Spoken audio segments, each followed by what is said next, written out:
A lot in that. Impressive, would you say, given the injuries that you've had? What happened in midweek and the start to this match, the way you've come back and taken all 3 points? Yeah, it was not the best start, and we were lucky that they couldn't punish us with a 2-0, but after that we recovered emotionally really, really strong. And we make a good performance, especially for the team we are playing. At the end we had more the ball than the last games, and that make us, to have chances to play. And it's just 3 points, but of course in the situation that we are, and especially for the game, the final we have next Wednesday, so it was really important. Kujanov, how is he?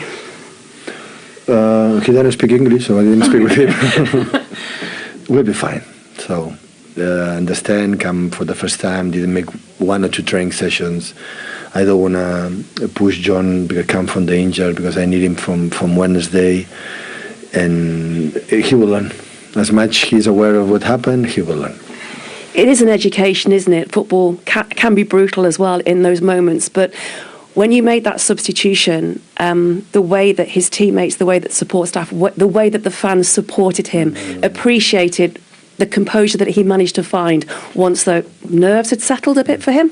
No, especially the players, how they were together. That's we talk a lot these days about that, and that was massively important, because in that moment any player can make a mistake, in that terms, and after that you feel alone is even tougher. So, and the fans, I know, the new players always support, and he's so young and come from many years, and he will learn.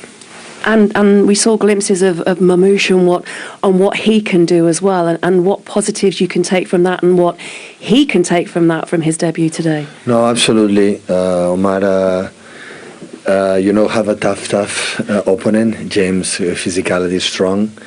And again, so just we'll talk about some images, some never could practice, but he made an incredible movement that the players in the middle could not see him. So I think Gundo and Kova and Bernie, they should be more clever in the movements at the high line than Chelsea had, being in contact. But this question of time, that know each other, because at the end we don't know the movements of him or the movements he likes and need time. So, but he plays 75 minutes good, because again he cannot play on Wednesday, and yeah, so it's important for them make a debut and win. Relief maybe perhaps for you because of the manner in which you secured all 3 points as well in the position that you were coming into this match. How big a win is this over Chelsea? Of course it is. Always is important against Chelsea. And of course we are the situation that we are, but now we are closer than Nottingham. But of course Bournemouth continues with impressive run, so there are a lot of teams in the margin from nothing. But our games at home, so we have today here, we have Newcastle, we have Liverpool, we have Brighton, we have Bournemouth, we have Aston Villa. All the teams that we are fighting for the Champions League, they come here to Etihad, and as much we will be stronger here, we have a chance to qualify. And last question, I know you don't do business in the January transfer window, and this has been a one exception. Will you strengthen further with the remaining week or so? I don't know. You don't know? Would you like to? I don't know. What I would like is to have my team start this season back. I said many times. So we go to the market, maybe we'll do it in summer, because we have unbelievable problems during 4 or 5 months in the beginning of the season, when more or less the team will be fit in terms of central defenders, the holding midfielders. We are now gone to the market, so it's simple. So, and what happened, the club decide. These kind of things always the club cheeky, and the club decide what they have to do. Pep, thank you. Well, what's the second goal change a little bit the game? You say the second goal, Erling Haaland's second goal, and Robert Sanchez again, and I know people have been talking about him, and he has had his negativity, the publicity and the criticism of him as well. Is it confidence or just decision making that he's doing that's so wrong? Well, in this moment I think it's a bit mixed. Robert, the good thing is that Robert is the first one that he knows that he has to do better. Yeah, and they didn't have an effort on points from the last 15. Is that all they could do, Sean, in this situation, with the unusual situation we've seen them in, is try and build slowly, and they've got a little bit of Premier League momentum now? Yeah, that's the only thing they can do, and what is really there for them. I think City as a club in general, they always take game by game, and they go into every game trying to get maximum points from that game. But as we know, through the blip that they had, that wasn't quite happening. But now they seem to be picking up points in pretty much a lot of the games they're playing now, and it's now just building onto that. And we know normally the back end of the season they normally go on an amazing run anyway. So can they do that again? And is it going to be enough to keep him in that top four? They have to go out front foot, and I think they showed that today, coming back from 1-0 down against a good and strong Chelsea team. Because we have seen them this season alone have a Champions League setback in the week, and then that hangover carry on to the weekend in the Premier League, and that could have easily happened today because they were 2-0 up in Paris and lost 4-2. Yeah. And especially when they went 1-0 down, you could possibly feel the crowd thinking, oh no, here we go again. As I say, a bit frail confidence. But no, they bounced back and they played particularly well. I really enjoyed watching them. I think Chelsea actually made it reasonably easy for them. In what way? Well, we'll look at the goals in a little while, but I'd be quite sceptical unless I've got someone like Saliba, or unless I've got someone like Van Dijk at the back. Or Makelele in front of them. I'm not sure I'd be leaving Erling Haaland one-on-one to basically manhandle defenders. I mean, he's big enough and strong enough to do that. And I think both the second and the third goals, Chelsea were happy just man-marking all over the place. Manchester City would sit deep in their own half, and all of a sudden it was just Haaland on his own against Chalobah or whoever the centre-half at the time was.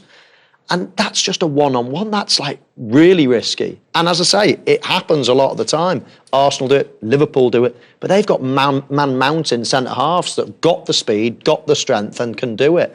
As I say, we'll have a look at it in a little while, but I thought Chelsea were a little bit naive at times. Never happened when there was a Makelele in the team on your watch, of course, but were they a bit unprotected at times, that Chelsea back four today?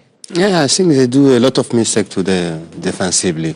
The positions, the way Michael said, Chalobah needs to say with the central protect the one-on-one. I think they lose is about their own mistake. They can do better today, I'm sure. OK, let's get some Manchester City reaction. Amongst the Premier League goals again, here he is, Erling Haaland. Well, Erling, it looked as though every City player really enjoyed that today. Was that as good a performance, team performance, as there's been for quite a few weeks? Yeah, I think it was a overall great performance, even though we started horrific. It was a fantastic team performance, and I'm really happy. Was that one of those nights when the senior players all stepped up to help one another out? I think, when we get the start like we did, it's difficult, but I think we played really well, even from that, and we kept on going, and then Joshko scored, deserved goal because he had quite a few chances, and we kept on pushing, and second half was the same, and we got the goals, and in the end it's what we need to do. We need to lock it in the back and keep going attacking wise. You just said about horrific. Do all sorts of thoughts enter your mind, or do you not let them? When you think about Paris and then you're a goal behind, does it affect you? No, it's that early that it's almost like, okay, we have to start with -1 goal. Like we did it quite a few times. Even Brentford scored after even earlier. This can happen, but it's about keep going. Because we've done it so many times before. Turn it around. Especially here at home, we know how confident we are and everything. So it's about keep going and to try to have peace in mind in your head. That's really what matters. There aren't many strikers who can have a look at the goalkeeper with the ball and think, he might give me a goal here. Every time Ederson gets it like that, are you on the move straight away? Yeah, it's something we practice.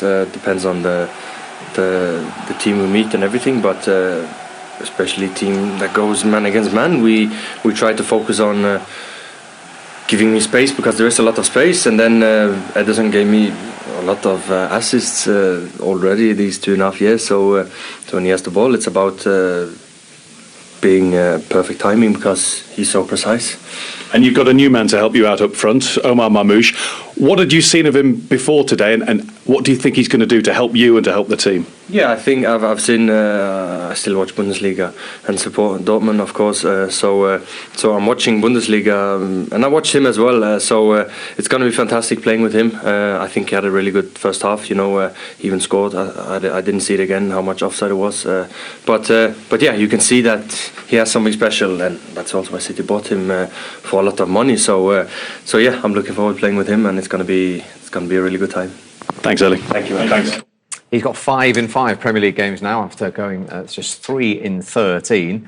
There's 2 aspects then to his goal. Let's first of all talk about the City side. They practice it. They know what Ederson can do, and he is the obvious target in this situation. Yeah, well, they did this a few times within a game from various areas, and I'm not sure what Chalobah's quite doing there, but Haaland reacts quicker and he sees the keeper. And for me, the finish is as cute as it gets. I think it's a perfect, delicate finish, Mo.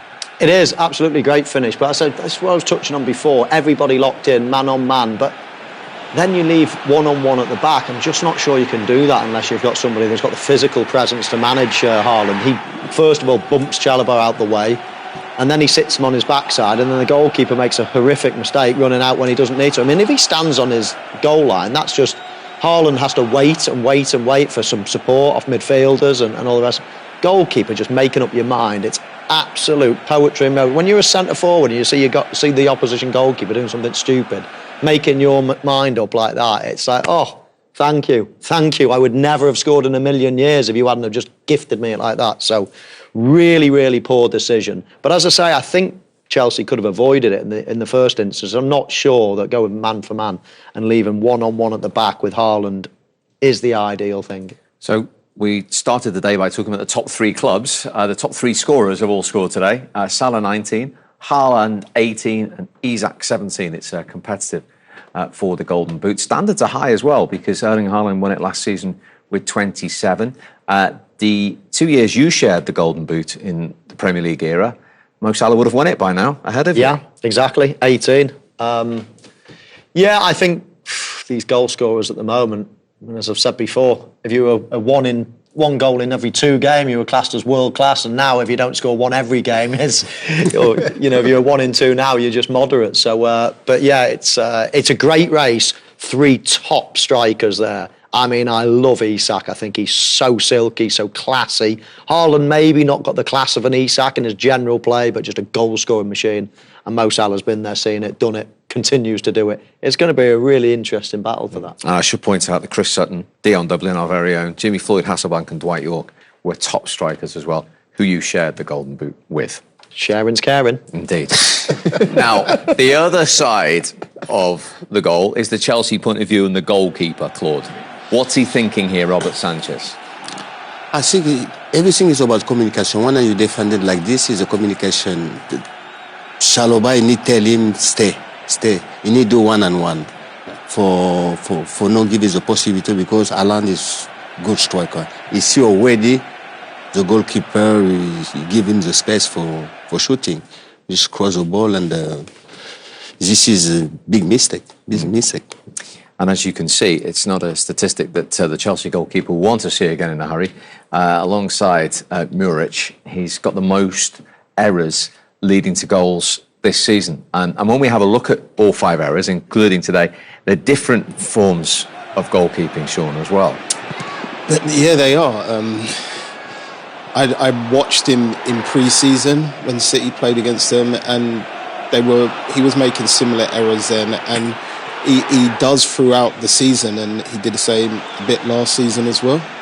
But not all of them ended up, I'd say, in a goal, whereas I'm finding that he's getting punished quite a bit now from the opposing teams. And this one here, Chalobah don't even know he's come for that.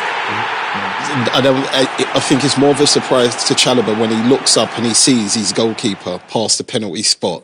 And just like Mo said, Haaland would have been rubbing his hands with that. And as soon as he gets good control over that, he's got basically the whole goal to aim for as long as he gets the height on it. Is he nearing a point where Enzo Maresca perhaps just needs to take him out of the firing line, or do you continue to play him and back him? Well, Chelsea have been doing well this season. It's a team game. He has made mistakes. couple in the last games, but you know they were in the Champions League places before today, and they're only just out of them now.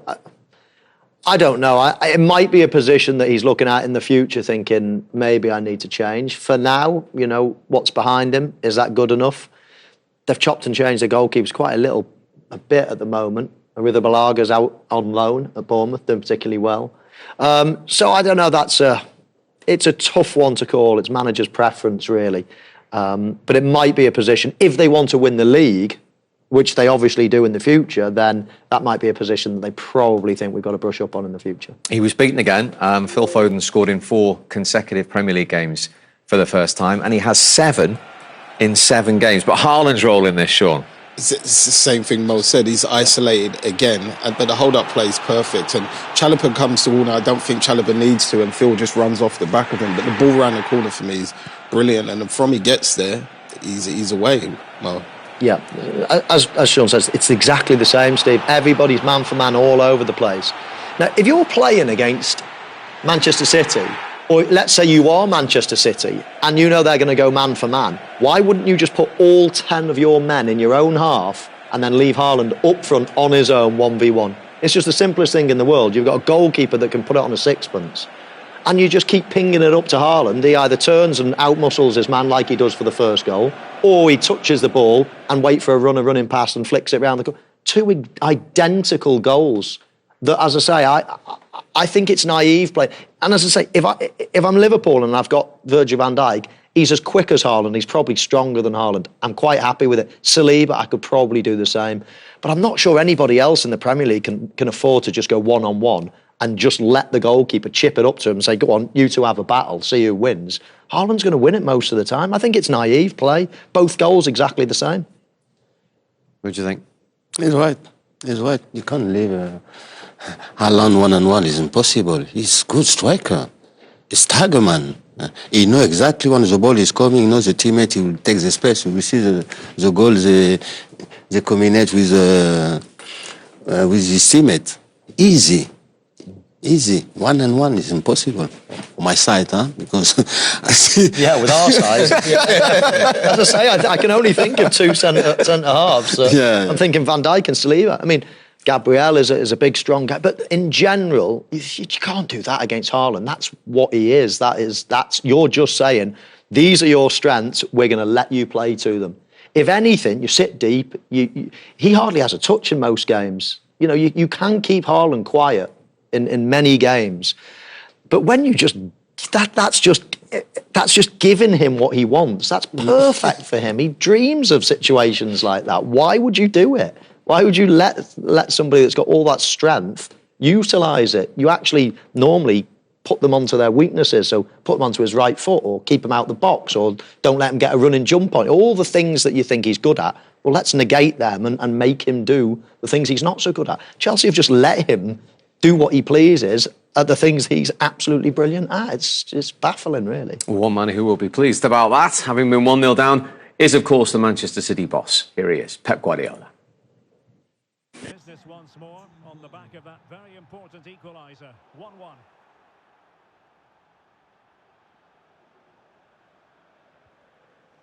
So deflection, and it will be a throw-in. Well, what can they do to stop him running at them?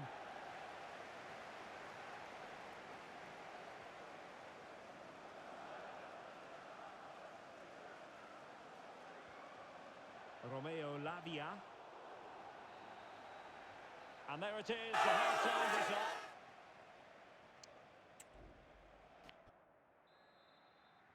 So the beginning of the second half here at Stamford Bridge.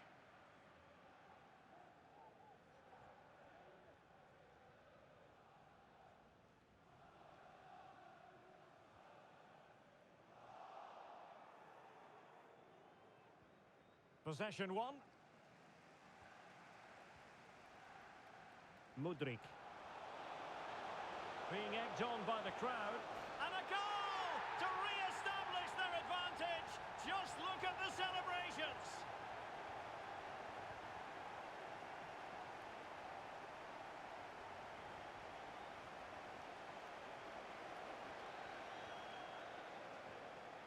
Palmer.